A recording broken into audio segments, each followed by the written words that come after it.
नमस्कार, मैं हूं दिबांजलि मोइत्रा। देश की सबसे पुरानी पार्टी कांग्रेस की लगता है ग्रह दशा ठीक नहीं चल रही। एक तरफ जहां वो 5 राज्यों में बुरी तरह से चुनाव हार गई, तो वहीं अब इस मुश्किल दौर में उसके अपने साथी भी कथित तौर पर धोखा देने लगे। और इसी कथित धोखे की वजह से बीजेपी ने जब जीत हासिल की, फिर तो कांग्रेस इस कदर बौखला गई कि जिन साथियों के दम पर जीत के सपने देखती थी, उन्हीं साथियों को धोखेबाज तक कहने लगी। रिपुन बोरा कांग्रेस के एक ऐसे दिग्गज नेता हैं जो असम के शिक्षा मंत्री के साथ साथ असम कांग्रेस के अध्यक्ष भी रह चुके हैं और साल 2016 में उन्हें कांग्रेस ने राज्यसभा भी भेजा था। मगर इसी साल उनका कार्यकाल खत्म हो रहा है और कार्यकाल खत्म होने से पहले ही कांग्रेस चाहती थी कि उन्हें एक बार फिर राज्यसभा जाने का मौका मिले।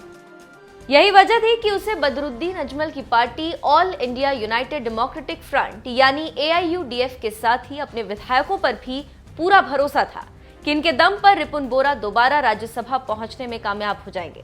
लेकिन बीजेपी ने ऐसी जबरदस्त रणनीति बनाई जिसके आगे कांग्रेस का पूरा गुणा गणित फेल हो गया और रिपुन बोरा का दोबारा राज्यसभा जाने का सपना अधूरा का अधूरा ही रह गया। कांग्रेस को अपनों ने दिया धोखा। दरअसल असम में बीजेपी की सरकार है और 126 वोट में से 83 वोट उसके पास थे।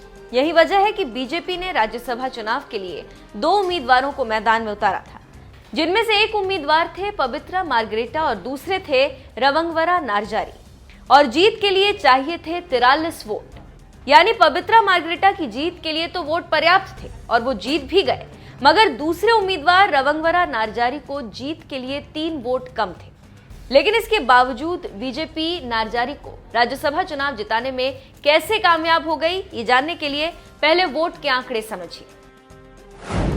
126 सीटों वाले असम में बीजेपी के पास 63 विधायक हैं। एनडीए के साथ ही UPPL 7 और AGP के पास 9 विधायक हैं। बीजेपी को अन्य पार्टियों के 4 और विधायकों का समर्थन था, यानी बीजेपी के पास कुल 83 विधायकों का वोट था। बीजेपी के पास मौजूद वोट का गणित समझने के बाद अब विपक्ष के वोट के आंकड़े भी समझिए। कांग्रेस के पास कुल 27 विधायक हैं। AIUDF के पास 15 विधायक हैं। CPIM और रायजोर के एक विधायक हैं, यानी विपक्ष के पास कुल 44 वोट थे। विपक्ष में बैठी कांग्रेस के पास 44 वोट थे, लेकिन इसके बावजूद वो अपने उम्मीदवार रिपुन बोरा को नहीं जिता पाई, क्योंकि उसके एक विधायक सिद्दीकी अहमद का वोट बेकार चला गया। उन्होंने दरअसल बैलेट पेपर पर न्यूमेरिक में 1 लिखने की बजाय 1 लिख दिया था, जिससे उनका वोट रद्द हो गया और कांग्रेस के पास 43 वोट ही बचे, जो हालांकि रिपुन बोरा की जीत के लिए काफी थे। लेकिन जब नतीजे आए तो बीजेपी की सहयोगी पार्टी UPPL के उम्मीदवार नारजारी को 44 वोट मिले और वो राज्यसभा चुनाव जीत गए, जबकि कांग्रेस उम्मीदवार रिपुन बोरा को महज 35 वोट ही मिले और वो चुनाव हार गए। क्योंकि विपक्ष के कम से कम 8 विधायकों ने क्रॉस वोटिंग की। बीजेपी से मिली इस हार से कांग्रेस इस कदर बौखला गई कि उसने अपने ही विधायक सिद्दीकी अहमद पर जानबूझकर 1 वोट बर्बाद करने के आरोप में सस्पेंड कर दिया। तो वहीं बदरुद्दीन अजमल की जिस AIUDF के दम पर वो जीत के सपने देख रही थी, उसी AIUDF पर धोखा देने का आरोप लगाने लगी। क्रॉस वोटिंग करने वाले विधायकों को लेकर कांग्रेस ने जहां AIUDF पर अपने कुछ विधायकों से क्रॉस वोटिंग कराने का आरोप लगाया, तो वहीं AIUDF ने कांग्रेस विधायकों के भाजपा को वोट देने का दावा किया।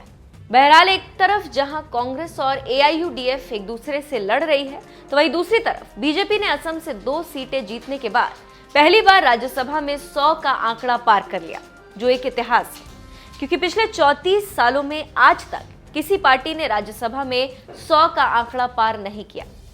बहरहाल इन सबके बीच असम में बीजेपी ने जिस तरह से कांग्रेस को सियासी पटखनी दी, इस पर आपका क्या कहना है? अपनी राय हमें कमेंट कर जरूर बताएं।